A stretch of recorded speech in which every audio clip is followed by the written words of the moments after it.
पाचन तंत्र का पहला जो भाग होता है उसको बोलते हैं मुख गुहा। मुख मतलब होता है मुंह, गुहा मतलब होता है जगह। तो मुंह के अंदर जो जगह है उसको बोलते हैं मुख गुहा। समझ में आ गया?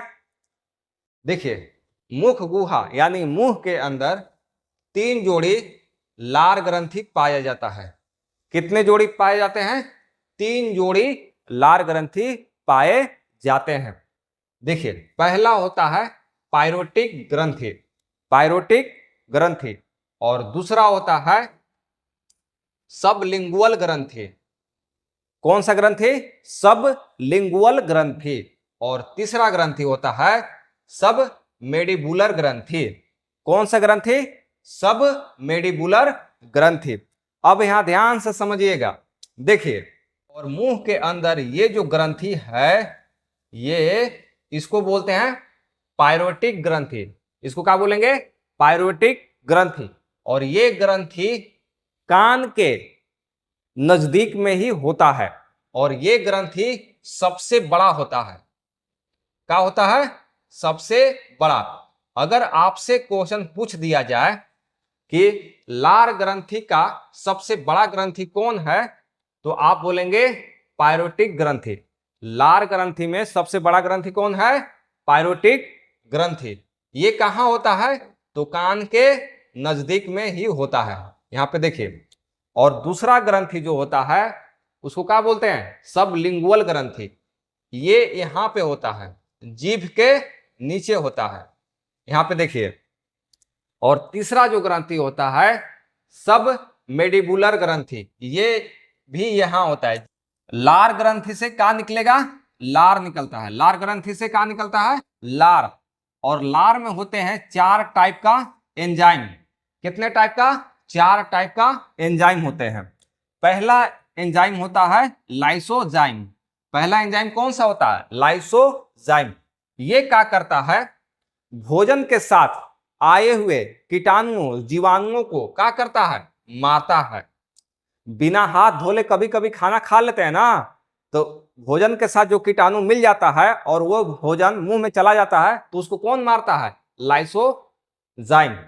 कभी कभी आप बिना धोए सेब खा लेते होंगे, तो सेब में जो कीटाणु है उसको कौन मारेगा? लाइसोजाइम। समझ में आ गया? अब दूसरा जो एंजाइम होता है वो होता है टाइलिन, और तीसरा होता है डाइस्टेज। ये दोनों मिलकर किसका पाचन करते हैं? स्टार्च का पाचन करते हैं। स्टार्च मतलब होता है चोकर, या तो उसको बोलते हैं मंड। अगर आपको स्टार्च यानी चोकर यानी मंड देखना है तो आप चले जाइए किचन में। आटा जो चलाता है ना, चलाने के बाद जो चलनी में ऊपर बच जाता है उसी को बोलते हैं चोकर। या तो कोई भी फल का ऊपर वाला भाग को क्या बोलते हैं? चोकर। समझ में आ गया? तो चोकर का पाचन कौन करेगा? टाइलिन और डाइस्टेज। और चौथा होता है म्यूकस। म्यूकस का क्या काम है? भोजन को चिपचिपा बना देता है। भोजन को क्या करेगा? चिपचिपा बना देगा। समझ में आ गया? तो चलिए एक बार हम आपको और रिवीजन करा देते हैं।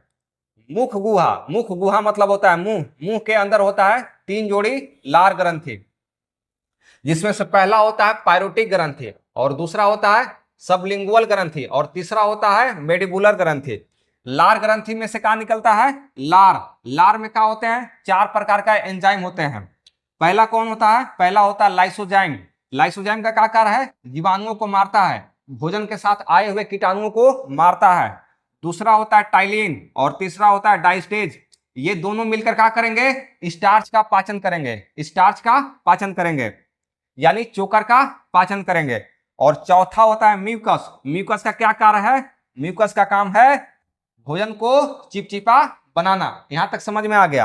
अब यहां पे देखिए, एक दिन में मनुष्य के अंदर कितना लीटर लार बनता है? तो 1 से 1.5 लीटर तक लार बनता है। दिन भर में एगो बोतल भर सकते हैं, इतना मुंह में से लार निकलता है। समझ में आ गया? जो पायरोटिक ग्रंथि है ना, ये सांप में भी पाया जाता है। सांप में भी पायरोटिक ग्रंथि होता है, लेकिन सांप में ये जहर का काम करता है। समझ में आ गया? तो चलिए इसको जल्दी से स्क्रीनशॉट लीजिए।